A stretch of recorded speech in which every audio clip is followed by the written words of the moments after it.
Em 2019, o fantasma da corrupção voltou a assombrar os brasileiros. O filho do presidente e os ministros do novo governo nos revelaram que nada mudou na tal nova política.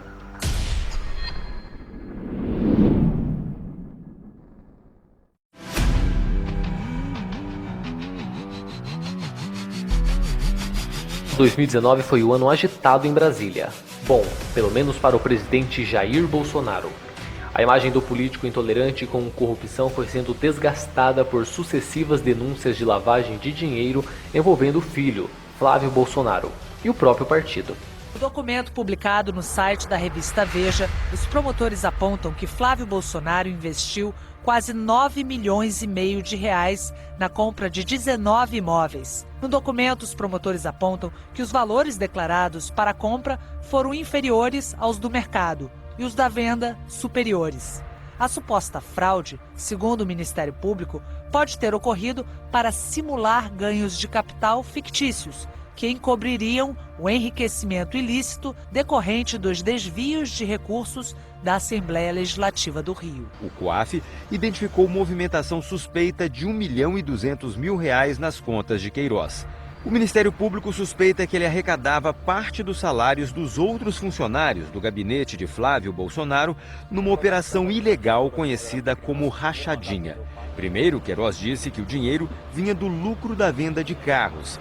Depois afirmou que recolheu parte dos salários para contratar mais gente para a equipe de Flávio Bolsonaro. Na época, o COAF também identificou a emissão de cheques de Queiroz no valor de R$ 24 mil para a conta da então futura primeira-dama Michele Bolsonaro. Querem me atingir? Venha para cima de mim.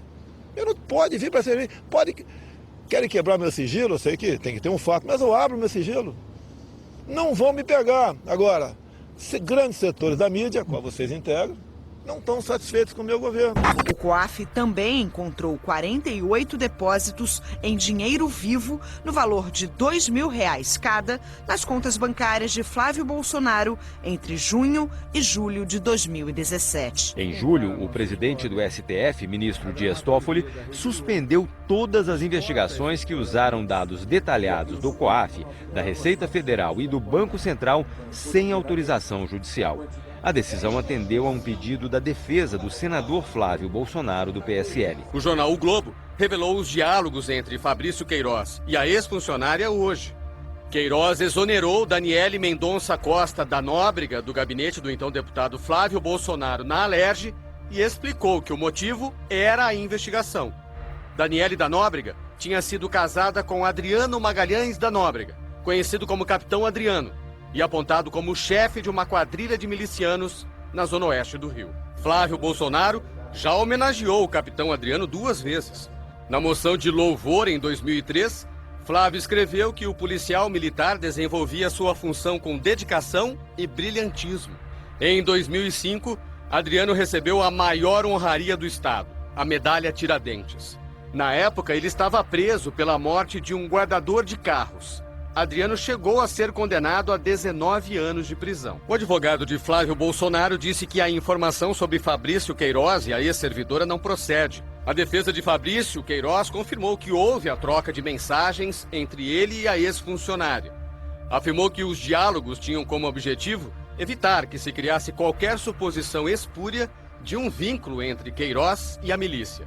A revista Veja ressalta que o ex-assessor não é procurado pela Justiça e explica: Queiroz, sua mulher, suas filhas e Flávio Bolsonaro alegaram diferentes razões para não comparecer ao Ministério Público, mas nenhum deles foi denunciado à Justiça por isso. Mas na última quinta-feira, o Supremo decidiu por 9-2 que é constitucional o compartilhamento de dados detalhados de órgãos de inteligência com o Ministério Público e polícias, sem o aval prévio da Justiça.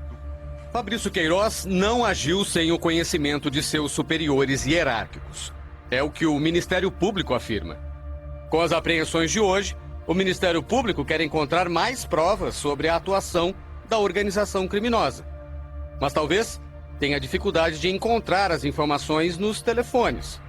Os promotores dizem que, numa conversa com um fantasma, Queiroz avisou: está havendo problemas Cuidado com o que vai falar no celular. Da rachadinha do filho ao laranjal do A partido. denúncia é de Zuleide Aparecida de Oliveira, que chegou a aparecer como candidata ao lado do então candidato Marcelo Álvaro Antônio.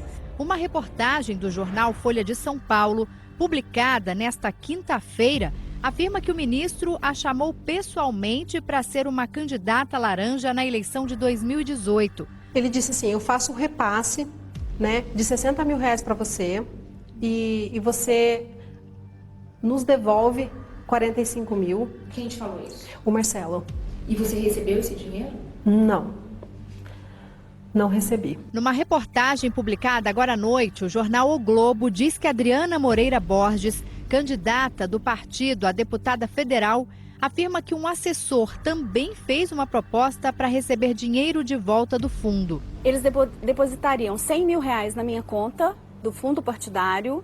Eu ficaria com 10 mil reais dessa conta para fazer a minha campanha e emitiria 10 cheques em brancos assinados por mim, porque com esse valor, com esse dinheiro, com esses cheques, ele iria pagar despesas de outros candidatos. Ela disse que se negou participar do esquema e recebeu apenas 4 mil reais do PSL. 4 candidatas contaram, em depoimento, que receberam a promessa de aporte de valores para a campanha, condicionado à devolução de parte significativa dos recursos. Presidente, a situação do ministro do Turismo cria algum constrangimento? Deixa as investigações continuar, tá ok? A Polícia Federal ouviu 50 testemunhas e concluiu que integrantes da cúpula do PSL em Minas manipularam recursos do fundo partidário nas eleições de 2018 para beneficiar principalmente o ministro do Turismo, Marcelo Álvaro Antônio, que na época concorreu a deputado federal. Mas não foi só em Minas Gerais que o laranjal deu frutos. Reportagem da Folha de São Paulo de hoje revela que o ex-motorista diz que foi usado como laranja pelo deputado do PSL. Marcelo diz que a pedido do ex-patrão colocou em seu nome 2 empresas. Além de eu ter feito esse erro de colocar uma empresa do Frota no meu nome, de deixar ele fazer por 3 meses e acabou ficando anos. O senhor não tinha a noção do problema que isso podia trazer? Do transtorno, não. Infelizmente, como sou leigo nesse assunto, eu passo batido. Também a pedido de Alexandre Frota, Marcelo diz que recebia em suas próprias contas bancárias valores que depois eram repassados para a mulher do deputado. O maior medo de Marcelo agora são as dívidas das empresas. Eu quero que a justiça cobre dele. Verifique as 2 empresas dele que ele colocou no meu nome, quanto deve para a justiça. Porque isso é imposto, ele tem obrigação de pagar. A relação conturbada do presidente Jair Bolsonaro com o PSL se desgastou ainda mais ao longo de 2019. O caso Bibiano foi o início do fim e pairou o tempo todo. A crise começou com as denúncias de candidatos laranjas do PSL, partido de Bolsonaro, que foi presidido por Bibiano durante a campanha eleitoral. E foi ampliada por influência de um dos filhos do presidente. Bibiano foi chamado de mentiroso por Carlos Bolsonaro e depois por Jair Bolsonaro. O ministro se desgastou com o episódio. Excelentíssimo senhor presidente da República, Jair Messias Bolsonaro decidiu exonerar, nesta data, do cargo de ministro da Secretaria-Geral da Presidência da República, o senhor Gustavo Bibiano Rocha. A mesma suspeita de uso de candidatos laranjas recaiu primeiro sobre o ministro do Turismo, Marcelo Álvaro Antônio, também do PSL. Mas ele permaneceu como ministro, e a crítica de tratamento diferenciado para os 2 casos foi inevitável. Embora seja de foro íntimo, também é um tema público a razão do desentendimento do ministro com o presidente. Não dá para a gente fazer de conta que não sabe. A gota d'água foi o laranjal do PSL. O que pesou foi a postura do ministro, a questão do partido do presidente, porque se foi a questão do partido, é o mesmo laranjal do ministro do Turismo. E sobre ele ninguém fala nada. É só pra gente não ficar fazendo de conta que não viu. Foi quando Bolsonaro decidiu iniciar uma guerra com o próprio partido e romper alianças com personagens polêmicos.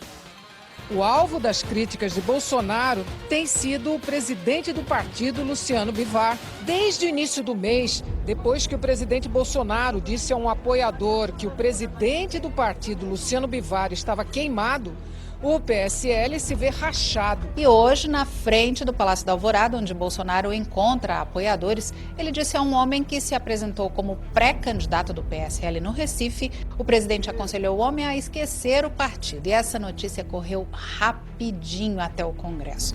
Claro, desagradou bastante uma ala do partido. Tem que alimentar, não tem crise, não tem que alimentar. Não é crise, só pra gente não terminar o dia com essa confusão. Não tem confusão nenhuma. Não, a confusão dos... Falei pro garoto, esquece o PSL, por quê? Ele é candidato, pré-candidato a vereador, e se começar a falar em partido, é campanha antecipada, é isso que eu falei pra ele. Sem conseguir mudar o líder do PSL na Câmara, o governo fez mudanças na sua liderança no Congresso Nacional. Bolsonaro tirou Joyce Hasselmann da liderança do governo no Congresso, depois da deputada ter assinado a lista em apoio a Valdir. No meio da crise, a ex-líder do governo no Congresso resolveu abrir a boca, mostrar as garras e descer do salto contra os filhos do presidente. E também hoje nas redes sociais, os deputados federais do PSL de São Paulo, Joyce Hasselmann e Eduardo Bolsonaro, filho do presidente, trocaram ofensas. Ao comentar uma publicação da deputada, Eduardo Bolsonaro publicou a seguinte mensagem, abre aspas, hashtag deixe de seguir a Peppa, fecha aspas, e comparando a deputada à personagem de um desenho animado chamado Peppa Pig. A deputada respondeu dizendo, entre aspas, picareta, menininho nem embaixador, nem líder, nem respeitado, 1-0 à esquerda. A canalice de vocês está sendo vista em todo o Brasil. Fecha aspas. No Instagram, pelo levantamento que nós estamos fazendo, porque é um levantamento que está se intensificando agora, tem pelo menos 20 identificados, né, que, ao que tudo indica, tem cara, cheiro e jeito de andar de perfis falsos. Alguns nós já identificamos ligados a assessores, né, dos filhos do presidente, o Carlos, o Eduardo e o Flávio. O direito de não falar sobre Joyce, eu acho que ele está caminhando para um momento de apaziguar. Falar qualquer coisa relativa nominalmente a um deputado ou outro só vai abrir a ferida e vai dar continuidade nessa questão que ninguém aguenta mais, que é essa confusão dentro do PSL. Se ela falou qualquer coisa, cabe ela aprovar, não? Jair Bolsonaro se desfiliou esta semana do PSL, sigla pelo qual se elegeu presidente em outubro do ano passado. O Aliança pelo Brasil será o 9º partido da carreira dele. Tudo passa pela política. Não adianta reclamarmos do parlamento, do presidente da República, do Poder Judiciário. Tudo aqui é política.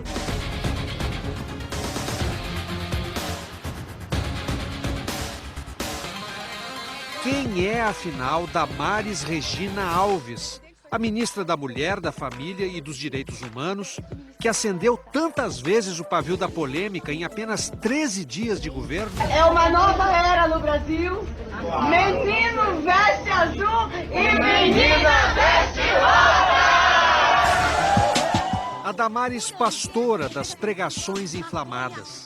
É o momento da igreja apresentar boas ideias de políticas públicas. É o momento da igreja governar. É a nossa hora.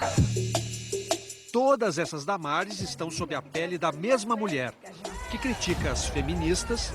Sabe por que elas não gostam de homens? Porque são feias. E nós somos lindas. E ao mesmo tempo se orgulha de ser chefe de uma nova família. Eu sou uma mulher sozinha com uma filha indígena. Isto é uma família. A ministra se queixou que as declarações dela sobre política e religião são tiradas de contexto. Estão com medo de uma pastora ministra dos direitos humanos. Não, mas como a senhora... Deixa eu falar. Então é como se eu fosse terrível. A mulher terrível por ser cristã. Então eu realmente falei, sou uma ministra terrivelmente cristã. O Estado é laico e nós vamos respeitar a laicidade do Estado. De repente, um tiro certeiro ou um tiro no pé?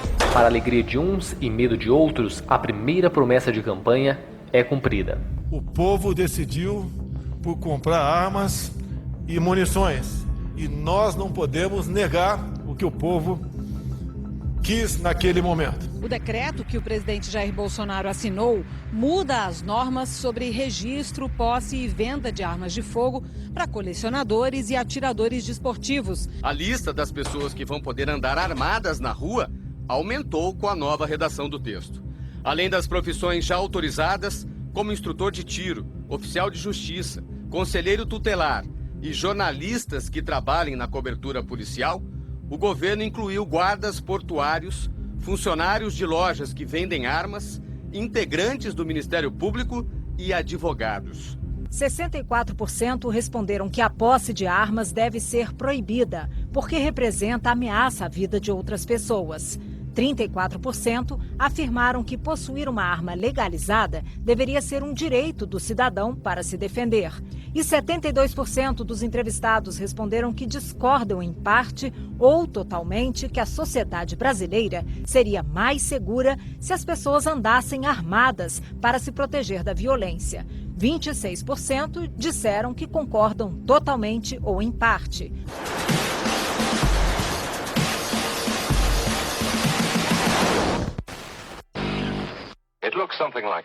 Ah, e não esquece de curtir, compartilhar, se inscrever no canal Primeira Impressão e comentar sobre qual foi o fato mais marcante de 2019 para você.